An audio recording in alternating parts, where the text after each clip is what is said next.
Hi Potent Speakers, I wanted to show you a high school graduation speech that I found online the other day. And this particular speech was very well done, so there are a few things that you can learn from it. Let's get started. Alright, hello everyone. When I was told that I'd have the honor of speaking at graduation, my first instinct was to find some key words, some intellectual, college, thesaurus words, and build my speech around those.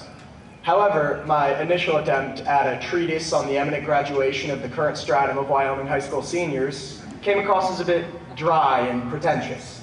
So I decided it was probably best if I looked for some help. Surely someone in the past however many years has found the right way to say goodbye to 153 seniors in just a few sentences. Usually, you want to avoid talking about how you came up with your speech. But in a high school graduation speech, this isn't necessarily a bad move.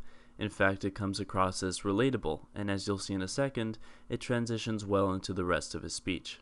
A Google search for graduation quotes gave me the words of great speakers like John F. Kennedy, Martin Luther King Jr., and Winston Churchill. Great authors like J.K. Rowling and Ernest Hemingway.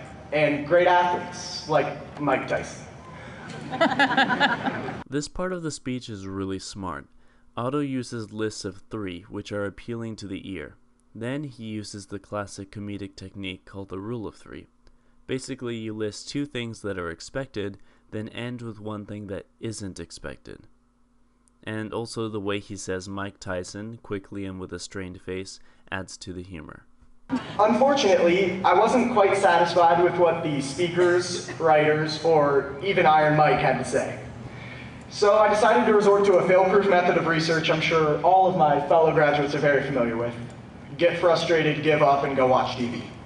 This is yet another relatable comment. He is establishing some serious rapport with the audience.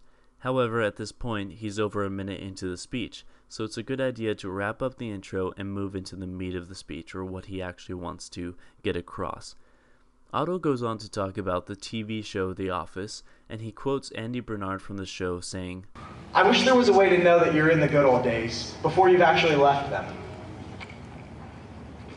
To me, that one sentence completely captures the feeling of this graduation. This is our season finale. This is the end of one great show, but just the beginning to hundreds of new spin-offs. Today marks the splitting of a group that has exceeded everyone's expectations, but our plot wasn't without its low points. Otto uses the metaphor of a movie or a TV show to describe the high school experience, which is an effective speech device. It adds character to the speech and makes for a smooth transition from the quote. He then continues and lists some humorous and serious highs and lows from the high school. This is our last day together as Wyoming High School's class of 2013. Tomorrow morning, we will all belong to another class, another job, or another city. No matter where we go or what we do, though, we will always have this group here. Even when Wyoming's class of 2013 is a thing of the past, we'll have the support of all of these people around us. We'll have the knowledge we gained as a group, and we'll have the reruns, the memories we've created to be played over and over again. Thank you. This is a great closing to the speech. Otto acknowledges that while life will go on, this piece of history will forever remain.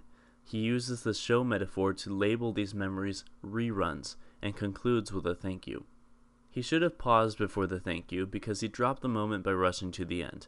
But overall, it was a great example of a high school graduation speech. In just 4 short minutes, Otto's speech elicited feelings of closeness, of joy, and nostalgia.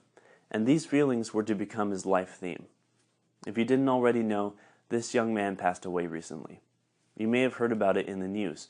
About a year ago, a young college kid from the United States went to North Korea, decided for some reason to destroy a propaganda poster, and was sentenced to 15 years. 15 years of hard labor in North Korea. About a year later, he was released to the United States in a coma, and shortly thereafter, he passed away. Otto's life represents what can happen when a few minuscule bad decisions are combined with extreme circumstances. It reminds us that we cannot take our lives for granted, that our lives are very short indeed. And just as he quoted in his speech, it reminds us that we don't always know we're in the good old days until we've already left them.